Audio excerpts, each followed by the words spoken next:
ನೀವು ಯಾರು NEET counselling attend ಮಾಡ್ತಾ ಇರಾ, ನಿಮಗೆ ಸ್ಟೇಟ್ ಕೌನ್ಸಿಲಿಂಗಿಂದ ಕೆಲವು ಅಪ್ಡೇಟ್ಸ್ಗಳಿದೆ ಮತ್ತು ಆಲ್ ಇಂಡಿಯಾ ಕೌನ್ಸಿಲಿಂಗ್ MCC ಕಡೆಯಿಂದ ಲೇಟೆಸ್ಟಾಗಿ ಕೆಲವು ಇಂಪಾರ್ಟೆಂಟ್ ಅಪ್ಡೇಟ್ಸ್ಗಳಿದೆ. ಎಲ್ಲದ್ರ ಬಗ್ಗೆ ಕೂಡ ಈ ಒಂದು ವಿಡಿಯೋದಲ್ಲಿ ನೋಡೋಣ. ಈ ವರ್ಷ ನೀವೇನಾದರೂ ನೀಟ್ ಕೌನ್ಸಿಲಿಂಗ್ನ ಅಟೆಂಡ್ ಮಾಡ್ತಾ ಇದ್ದೀರಾ ಅಂದರೆ ಈ ಒಂದು ವಿಡಿಯೋನ ಗಮನ ಇಟ್ಟು ಕೊನೆವರೆಗೂ ಕೂಡ ನೋಡಿ, ಎಲ್ಲ ವಿಷಯದ ಬಗ್ಗೆ ಕೂಡ ತಿಳ್ಕೊತೀರಾ. ವಿಡಿಯೋನ ಸ್ಟಾರ್ಟ್ ಮಾಡೋಣ. ಅದಕ್ಕಿಂತ ಮುಂಚೆ ಯಾರು ಚಾನಲ್ನ ಸಬ್ಸ್ಕ್ರೈಬ್ ಮಾಡ್ಕೊಂಡಿರಲ್ಲ, ಪ್ರತಿಯೊಬ್ಬರು ಕೂಡ ಸಬ್ಸ್ಕ್ರೈಬ್ ಮಾಡ್ಕೊಳ್ಳಿ. ಹಾಗೆ ಪ್ರತಿಯೊಬ್ಬರು ಕೂಡ ವಿಡಿಯೋಗೊಂದು ಲೈಕ್ ಕೊಟ್ಬಿಟ್ಟಾನೆ. ವಿಡಿಯೋ ಮಾಡೋಕ್ಕೆ ಸ್ಟಾರ್ಟ್ ಮಾಡಿ. ಇಲ್ಲಿ ಫಸ್ಟ್ KA ಕಡೆಯಿಂದ ಬಂದಿರುವಂಥ ಅಪ್ಡೇಟ್ಸ್ಗಳ ಬಗ್ಗೆ ನೋಡೋಣ. ಅದಾದಮೇಲೆ ನೆಕ್ಸ್ಟ್ MCC ಕೌನ್ಸಿಲಿಂಗ್ ಕಡೆಯಿಂದ ಏನೇನು ಅಪ್ಡೇಟ್ಸ್ಗಳು ಬಂದಿದೆ ಅದ್ರ ಬಗ್ಗೆ ನೋಡೋಣ. ಇಲ್ಲಿ KA ಕಡೆಯಿಂದ ಬಂದಿರುವಂಥ ಅಪ್ಡೇಟ್ಸ್ ಏನಂದರೆ, ನಿಮ್ಮ ನೀಟ್ ಕೌನ್ಸಿಲಿಂಗ್ನ ಸ್ಟಾರ್ಟ್ ಮಾಡಿದರೆ ಮತ್ತು MBBSದು ಸೀಟ್ ಮ್ಯಾಟ್ರಿಕ್ಸ್ನ ರಿಲೀಸ್ ಮಾಡಿದರೆ ನೀವೆಲ್ಲರೂ ಕೂಡ ಇವಾಗ MBBS ಕಾಲೇಜ್ಗಳಿಗೆ ಆಪ್ಷನ್ ಟ್ರೀ ಮಾಡ್ಬೋದಾಗಿರುತ್ತೆ. ಮತ್ತು BAMSದು ಇನ್ನೂ ಆಪ್ಷನ್ ಟ್ರೀ ಸ್ಟಾರ್ಟ್ ಆಗಿಲ್ಲ, ಶಾರ್ಟ್ಲಿ ಸ್ಟಾರ್ಟ್ ಆಗ್ಬೋದು, ವೆಯ್ಟ್ ಮಾಡಿ. ಮತ್ತು MBBS ಕಾಲೇಜಸ್ನ ನೀವು ಯಾವ ರೀತಿ ಆಪ್ಷನ್ ಟ್ರೀ ಮಾಡಬೇಕಾಗುತ್ತೆ ಅಂದರೆ, ನೀವೇನಾದರೂ ಇಂಜಿನಿಯರಿಂಗ್ ಫಾರ್ಮಸಿ ಟಾರ್ಗೆಟ್ ಮಾಡ್ತಾ ಇರ ಅಂದರೆ ನೀವು ಆಪ್ಷನ್ ಟ್ರೀ ಮಾಡಾದ್ಮೇಲೆ PDF-ನ ಈ ರೀತಿ ಒಂದು ಪ್ರಿಂಟನ್ನು ತೊಗೋತೀರಾ. ಆವಾಗ ಏನಾಗಿರಬೇಕಾಗಿರುತ್ತೆ ಅಂದರೆ MBBS ಕಾಲೇಜ್ಗಳು ಇಲ್ಲಿ ಫಸ್ಟು ವಿಸಿಬಿಲಿಟಿ ಆಗಬೇಕು. ಇಲ್ಲಿ MBBS ಎಲ್ಲ ಕಾಲೇಜಸ್ ಆದಮೇಲೆ ಮಾತ್ರ ನೆಕ್ಸ್ಟ್ ನಿಮಗೆ ಇಂಜಿನಿಯರಿಂಗ್ ಕಾಲೇಜಸ್ ಇರಬೇಕು, ಅಥವಾ ನೀವು ಬೇರೆ ಕೋರ್ಸಸ್ ಏನು ನೋಡ್ತಾ ಇರಾ ಅದು ಸೆಕೆಂಡ್ ಆಗಿರಬೇಕಾಗಿರುತ್ತೆ.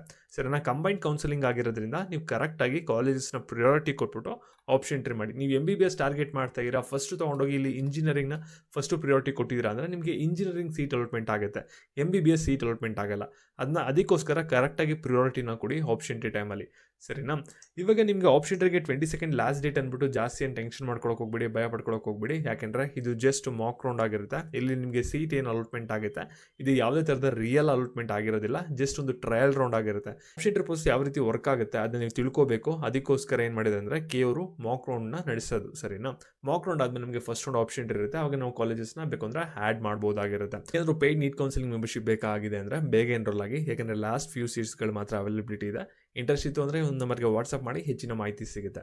KA ನೆಕ್ಸ್ಟ್ ಏನೊಂದು ಅಪ್ಡೇಟ್ನ ಕೊಟ್ಟಿದ್ದಾರೆ ಅಂದರೆ, DD ಚಂದನಲ್ಲಿ ನಾಳೆ ಒಂದು ಪ್ರೋಗ್ರಾಮ್ ನಡೆಸ್ತಾ ಇದ್ದಾರೆ KA 7:30 to 8:30 ಕೂಡ ಒಂದು ಪ್ರೋಗ್ರಾಮ್ ಇರುತ್ತೆ. ಈ ಒಂದು ಹೆಲ್ಪ್ಲೈನ್ ನಂಬರ್ಗೆ ಕಾಲ್ ಮಾಡಿಬಿಟ್ಟು ಡೈರೆಕ್ಟಾಗಿ ನಿಮ್ಮ ಕ್ವಶನ್ಗಳಿಗೆ ಆನ್ಸರ್ನ ಕೇಳ್ಬೋದಾಗಿರುತ್ತೆ ನೇರ ಫೋನ್ ಇನ್ ಕಾರ್ಯಕ್ರಮದಲ್ಲಿ.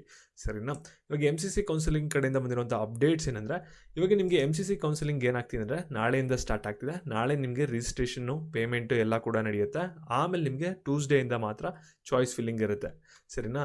ಪೇಮೆಂಟ್ ಮಾಡೋಕ್ಕೆ ನಿಮಗೆ ರಿಜಿಸ್ಟ್ರೇಷನ್ ಮಾಡ್ಕೊಳ್ಳೋಕ್ಕೆ 28th ಕೂಡ ಟೈಮ್ ಇರುತ್ತೆ. ಅಲ್ಲಿವರೆಗೂ ಕೂಡ ನೀವು ಪೇಮೆಂಟು, ರಿಜಿಸ್ಟ್ರೇಷನ್ ಎಲ್ಲನೂ ಕೂಡ ಮಾಡ್ಕೋಬೋದು. ಮತ್ತು ಚಾಯ್ಸ್ ಫಿಲ್ಲಿಂಗು ಕೂಡ ನೀವು ಮಾಡ್ಬೋದಾಗಿರುತ್ತೆ. 31ನೇ ತಾರೀಕು ನಮಗೆ ರಿಸಲ್ಟ್ ಬರುತ್ತೆ. ಮತ್ತು MCC ಕೌನ್ಸಿಲಿಂಗ್ ಕಡೆಯಿಂದ ಇನ್ನೊಂದು ಅಪ್ಡೇಟ್ ಏನು ಬಂದಿದೆ ಅಂದರೆ, ಒಂದು ಡ್ರಾಫ್ಟ್ ಸೀಟ್ ಮ್ಯಾಟ್ರಿಕ್ಸ್ನ ಬಿಟ್ಟಿದ್ದಾರೆ, ಅದನ್ನ ನೀವು ಡೌನ್ಲೋಡ್ ಮಾಡಿಕೊಂಡು ನೀವು ನೋಡ್ಕೋಬೋದಾಗಿರುತ್ತೆ. ಅಂದರೆ ಪೇಯ್ಡ್ ನೀಟ್ ಕೌನ್ಸಿಲಿಂಗ್ ಮೆಂಬರ್ಶಿಪ್ ಬೇಕು ಅಂದರೆ ಈ ಒಂದು ನಂಬರ್ಗೆ ವಾಟ್ಸಪ್ ಮಾಡಿ. ಯಾರಿಗೆ ನೀಡ್ ಇದೆ, ಯಾರಿಗೆ ಇಂಟ್ರೆಸ್ಟ್ ಇದೆ ಅವ್ರು ಮಾತ್ರ. ಮತ್ತು ಈ ಒಂದು ವಿಡಿಯೋ ಯಾರಿಗೆ ಆಗುತ್ತೆ ಅನಿಸುತ್ತೆ ಅವ್ರಿಗೆ ಶೇರ್ ಮಾಡಿ.